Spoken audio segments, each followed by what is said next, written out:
Putin के सामने अब यूक्रेन बड़ी चुनौती नहीं है, बल्कि नेटो बन चुका है पुतिन के लिए एक बड़ा चैलेंज। और यही वजह है कि पुतिन ने कह दिया है कि अब उसके टारगेट पर वो ताकत है जो यूक्रेन की मदद कर रही है। वहीं ब्रिटेन के रक्षा मंत्रालय ने तो बहुत बड़ा दावा किया। दावा ये कि रूस को डर है कि क्राइमिया ब्रिज पर अब तक का सबसे बड़ा हमला हो सकता है और फिर इसका असर पूरे यूरोप पर पड़ सकता है।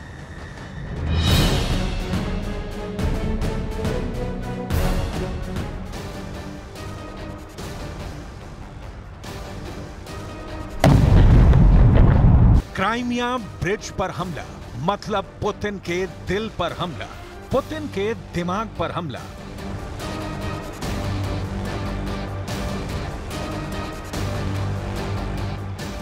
क्या सितंबर शुरू होते ही रूस को बहुत बड़ा घाव देने की तैयारी में है ज़ेलेंस्की?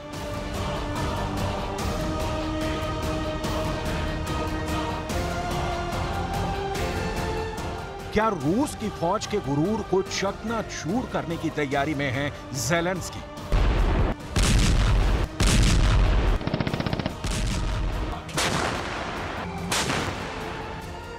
सितंबर के शुरुआती दिनों में ही पुतिन को बेइज्जत करने वाला बड़ा मिशन शुरू हो चुका है।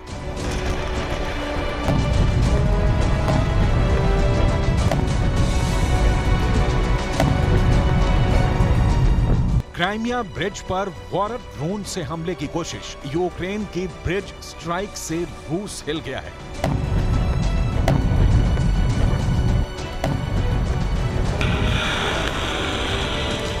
क्राइमिया ब्रिज पर 3 कामिकाज़े समुद्री ड्रोन लॉन्च किए हैं।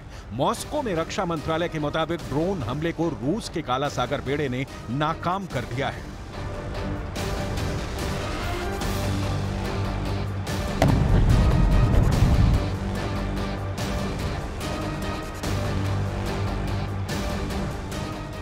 दावा तो यह भी किया है कि 3 ड्रोन में से एक ड्रोन रूस के गश्ती जहाज को निशाना बनाने में लगा था, लेकिन रूस की नौसेना ने वक्त रहते उसे तबाह कर दिया। सवाल है, क्या सितंबर के शुरू होते ही ज़ेलेंस्की की सेना ने उस ऑपरेशन को शुरू कर दिया है जिसे सीधे पुतिन के दिल पर हमला माना जा रहा है? अगर ज़ेलेंस्की की सेना ने इस ऑपरेशन को आगे बढ़ाया है तो हो सकता है जो पुतिन ने कभी सोचा भी ना हो। दावे के मुताबिक क्राइमिया में एक बहुत बड़ा ऑपरेशन होने वाला है। क्राइमिया पर पुतिन को कर्च ब्रिज से भी बड़ा झटका मिलने वाला है। क्राइमिया में सबसे बड़े कमांडो ऑपरेशन के लिए तैयार हो चुके हैं ज़ेलेंस्की।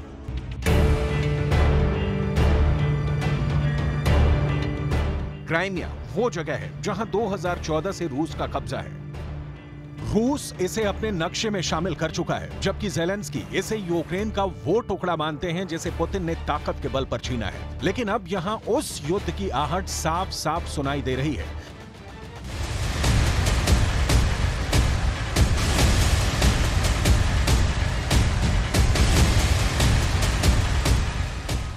ब्रिटेन के रक्षा मंत्रालय ने बहुत बड़ा दावा किया है। दावा ये कि रूस ने क्राइमिया ब्रिज पर हमलों को रोकने के लिए सुरक्षा की एक अदृश्य दीवार खड़ी की है, वो भी समंदर में। रूस को डर है कि क्राइमिया ब्रिज पर समंदर के अंदर से हमला हो सकता है। नाटो की मदद से यूक्रेन की सेना क्राइमिया ब्रिज पर अंडर वाटर ड्रोन से हमला कर सकती है।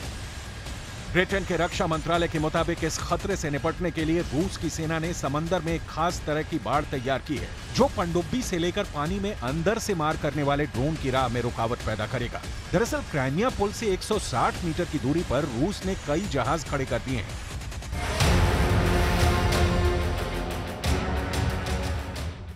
नाटो देशों से मिले टैंकों से ज़ेलेंस्की का जज्बा इतना बढ़ चुका है कि दावा किया जा रहा है कि यूक्रेन क्राइमिया पर भी चढ़ाई कर सकता है। लेकिन ऐसा दावा है कि अगर ज़ेलेंस्की ने क्राइमिया की ओर देखा तो परमाणु युद्ध तय है।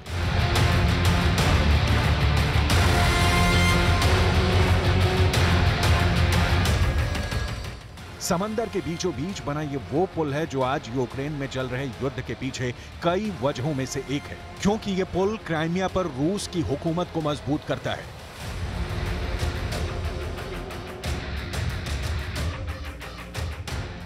रूस की सेना क्राइमिया के ब्रिज की सुरक्षा 20 तरीके से कर रही है। इसमें सैटेलाइट, लड़ाकू विमान, ड्रोन, युद्धपोत, टैंक, गोताखोर, military dolphin, rocket launcher, hand grenade और बख्तरबंद गाड़ियों सहित 20 तरीके से इस ब्रिज की सुरक्षा की जा रही है। क्राइमिया के सिविक चैम्बर के अध्यक्ष अलेक्जेंडर फार्मचुक का दावा है कि अगर यूक्रेन ने क्राइमिया पर कूच किया तो पुतिन परमाणु बम का बटन दबाने से नहीं हिचकेंगे।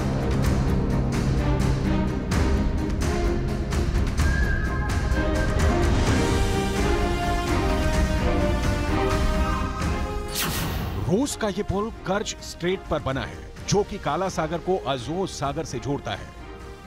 रूस के लिए यह ब्रिज बहुत ज्यादा अहम है, क्योंकि पहली बात तो यह कि वो रूस के कब्जे वाले यूक्रेन के क्राइमिया को रूस के बाकी हिस्से से जोड़ता है। दूसरी बात यह कि मौजूदा जंग में कर्च ब्रिज रूस की सेना का सप्लाई रूट है। यूक्रेन में लड़ रहे रूस के सैनिकों को इसी कर्च ब्रिज के जरिए मदद पहुंचाई जाती है और पिछले साल यूक्रेन पर हमला करने के लिए भी रूस ने इस पुल को अपना लॉन्च पैड बनाया था।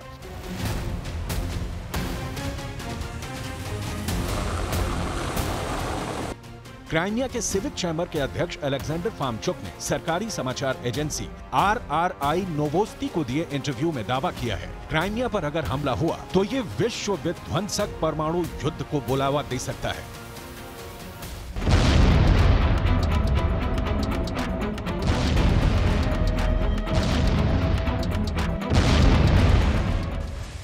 क्राइमिया के सिविक चैम्बर के अध्यक्ष अलेक्जेंडर फार्मचुक के मुताबिक क्राइमिया को पुतिन किसी भी हालत में अपने हाथ से नहीं जाने देंगे, भले ही इसके लिए न्यूक्लियर वार ही क्यों न करना पड़े।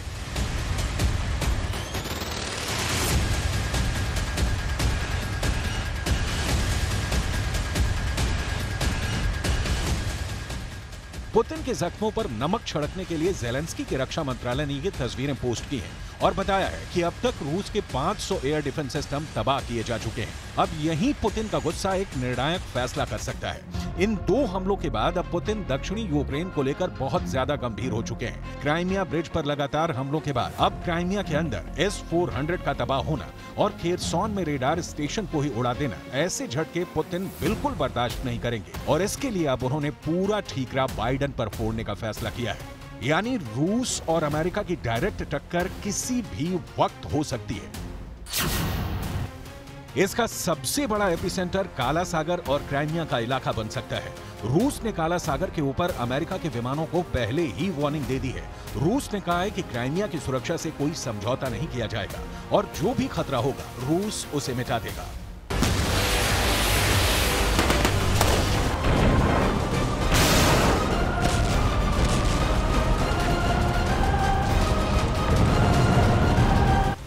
क्राइमिया को लेकर पुतिन इस वक्त बहुत ज्यादा जज्बाती हो चुके हैं।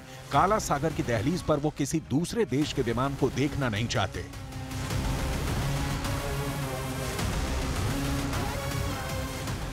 वहीं दावा किया जा रहा है कि रूस पर दबाव बनाने के लिए उसके क्राइमिया नाम के कमजोर नस को दबाने की तैयारी अपने अंतिम पड़ाव पर है। इसके प्लान का ट्रेलर ज़ेलेंस्की के दक्षिण अभियान के दौरान दिखने भी लगे हैं। ज़ेलेंस्की की सेना अब दक्षिण की ओर आगे बढ़ने की कोशिश कर रही है। दावे के मुताबिक यूक्रेन की सेना ने अजोव सागर तक पहुंचने का लक्ष्य तय किया हुआ है। यूक्रेन की सेना चाहती है कि वो यूक्रेन के दक्षिणी इलाके से होते हुए अजोव सागर तक पहुंचे, जो रूस और क्राइमिया को जोड़ता है। यानी अगर यूक्रेन की सेना रूस के इस जमीनी पकड़ को कमजोर कर देती है तो क्राइमिया पर हमला आसान हो जाएगा। इतने दिनों के युद्ध के बाद भी यूक्रेन के अंदर करीब 1000 किलोमीटर से भी लंबा वॉर फ्रंट खुला हुआ है, जहां दिन रात लड़ाई चल रही है। रूस और यूक्रेन के सैनिक आमने सामने की जंग लड़ रहे हैं। जब पुतिन ने इस जंग को शुरू किया तो उनका सबसे बड़ा लक्ष्य था क्राइमिया को रूस की मुख्य भूमि से जोड़ना, यानी क्राइमिया और रूस को जमीनी रास्ते से लिंक कर देना।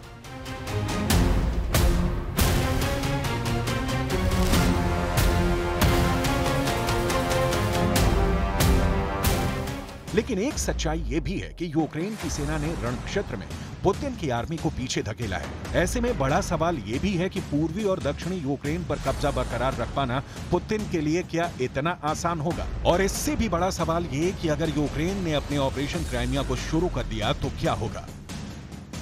दावे के मुताबिक यूक्रेन ने क्राइमिया को वापस हासिल करने के लिए ऐसा ऑपरेशन करने की तैयारी में है जिसमें 2000 से ज्यादा कमांडो शामिल होंगे और 20,000 की फौज उनको बैकअप देगी। चौंकाने वाला दावा यह है कि इस ऑपरेशन में सिर्फ यूक्रेन की फौज शामिल नहीं होगी। यूक्रेन का साथ देने के लिए ब्रिटेन ने कमर कस ली है और वो इस ऑपरेशन को अंजाम देने के लिए बड़ी भूमिका में शामिल हो गया है।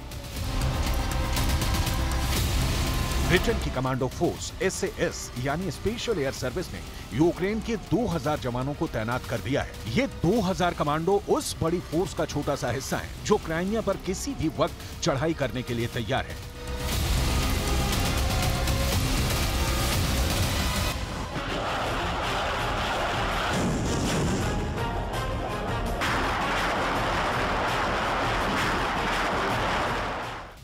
ये ऑपरेशन सितंबर में शुरू हो सकता है और कहा जा रहा है कि पहले हमले के बाद अगर कई महीनों तक क्राइमिया में बहुत भीषण जंग हो सकती है। ज़ेलेंस्की का टारगेट बहुत साफ है और वो ये कि यूक्रेन क्रिसमस तक यानी दिसंबर 2023 खत्म होने से पहले पूरे क्राइमिया पर वापस कब्जा करना चाहता है।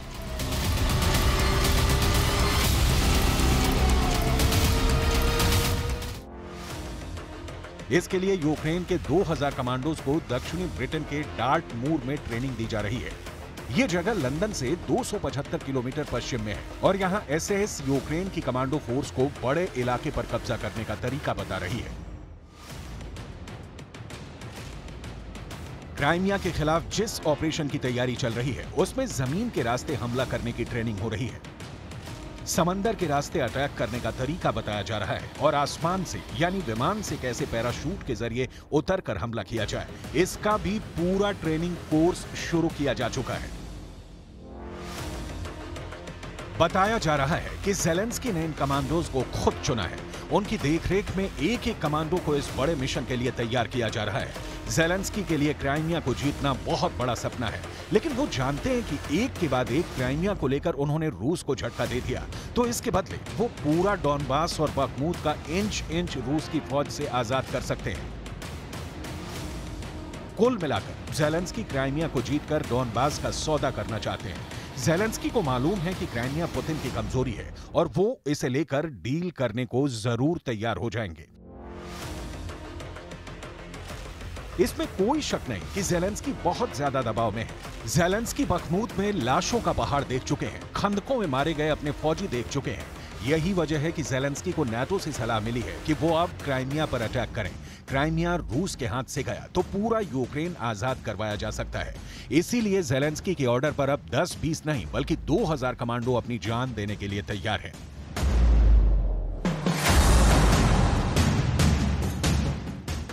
क्राइमिया में 2000 कमांडो ऑपरेशन करेंगे और इनमें से 334 लड़ाकों की फोर्स ऐसी है जिनसे खुद ज़ेलेंस्की ने बात की है। ये यूक्रेन की सेना के वो 334 नए अफसर हैं जो ज़ेलेंस्की के एक हुक्म पर अपनी जान देने को तैयार हैं और रूस को हराना इनका मकसद है।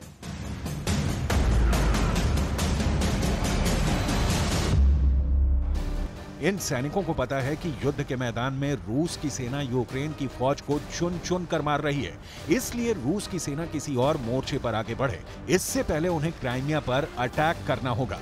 क्राइमिया पुतिन के लिए बेहद अहम है। 2014 से ही क्राइमिया पुतिन के पास है। क्राइमिया में रूस ने कई ऐसे एयरबेस और नेवल बेस बना रखे हैं